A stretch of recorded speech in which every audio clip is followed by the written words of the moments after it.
the attic of the Herbaria, one of Harvard's natural history museums, and we're in a storage area for a collection called Economic Botany.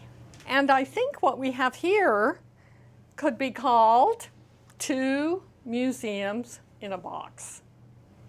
This is a fascinating collection that came to Harvard probably in the early 20th century, about 1910, from something called the Philadelphia Commercial Museum. The Philadelphia Commercial Museum was actually inspired by the World Columbian Exhibition of 1893 in Chicago. Chicago World's Fair, also known as the Columbian Exposition, brought materials from all over the world. Arts and manufacturers, artworks, ethnographic exhibits, technology. Even people. And even people. Even people. Yes, people from all over the world were on display. And the founder of the Philadelphia Museum, he thought there should be a permanent display of these kinds of materials. And so he hired some railroad cars and he filled them up, and he brought lots of things to Philadelphia. He wanted visitors to understand how objects from all over the world could be brought to bear to improve the American economy. It could be useful. Quite a different purpose for a museum.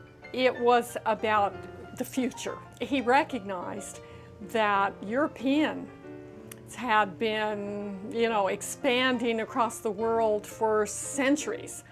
The young United States hadn't done that, and he wanted them to do it. But he felt they were handicapped by ignorance. Ignorance of the locations of raw materials and ignorance of the culture and peoples where those precious materials lay hidden, just ready for entrepreneurs to gather them in and stimulate new kinds of industries and new kinds of markets for American goods. And so if the problem that you face is ignorance, one of the solutions is education. So in 1900, the museum decided to take this massive collection that they were acquiring and transform it into museums in boxes. They were, in fact, meant to stand beside public school teachers' desks and be accessible to little hands who could open the drawers and discover in miniature some part of the world.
In addition to the objects that are in each of these drawers, the Philadelphia Commercial Museum also included other things to help students and teachers better understand how these material things related to each other.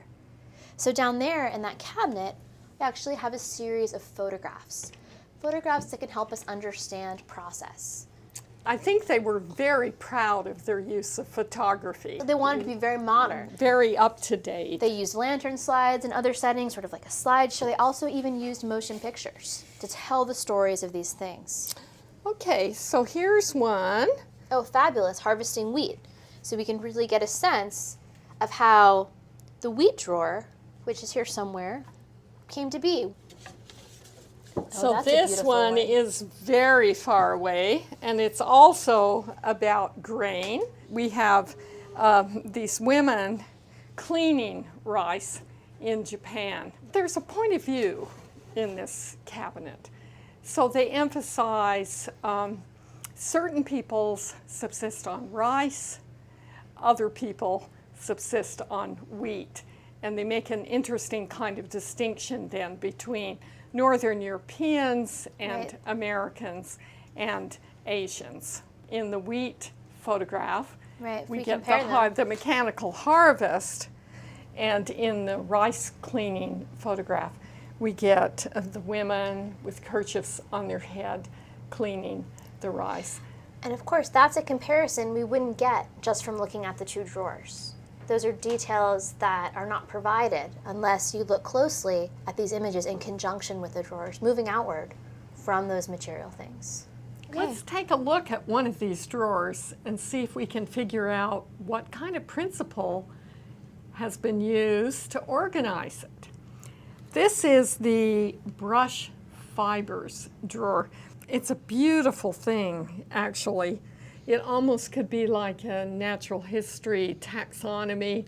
There's something that's not quite right if we think about it in terms of a natural history taxonomy. This whole top row here, we have members of what Aristotle would call the vegetable kingdom. And then we also have animals.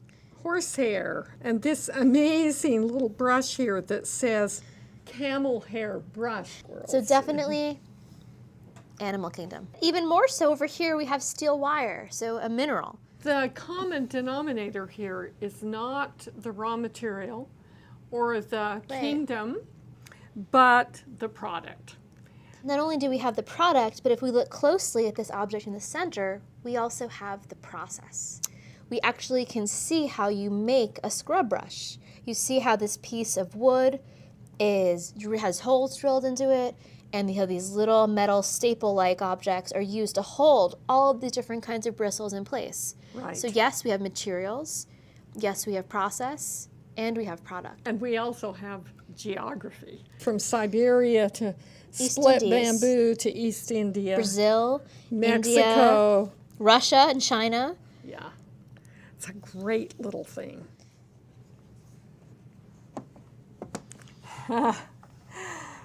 This is, well, I don't even know where to start. You know, a festival of shapes, from the hard rubber cone. This wonderful toy, the finger toy. puppet. Yeah, But also rubber substitutes made from rapeseed oil, elastic but not strong, gutta percha. We have vulcanized rubber, things made from rubber. plantation rubber, which has the nickname of Ceylon biscuit.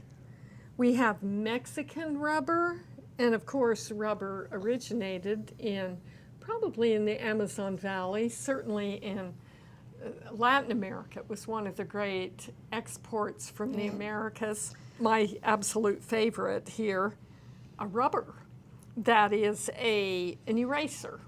And the name rubber came from the 18th century when a manufacturer discovered that by taking a piece of this new material that had come from Latin America, it could be used to erase something from a sheet of paper, and therefore he called it a rubber. It would rub things out, and that name took over so that the product itself became known as rubber. Looking at this box as a whole, we can learn something about how rubber is actually produced. We can learn some of the things that it produces.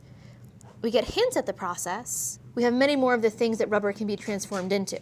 One of the things that's so fun about having so many of these drawers with so many objects to think about is to discover unexpected connections among them. And again, this is one of those categories that's so intriguing. It's not useful minerals. No. It's not even cows. It's the cow. So we start with the cowhide, go all the way through the things that can be made out of And what's so cowhide. fascinating, we go cowhide, and then it ends over here with patent calf. So almost the most refined leather you can possibly have. And then we come up here with just a clump of cow hair, Right. which can be used for filling. And used also in mortar, which I had no idea. Oh, and So we of could course, link this to building materials, dried milk, sugar of milk, which is familiar to me. right there. There it is. Okay. So in the sugar drawer, we have a jar just like this. So you have in one drawer the producer, the cow, Right. is the category. And in the other drawer, you have multiple sources of sugar all Right. brought together, kind of reversing the categorization of the product. Right, exactly.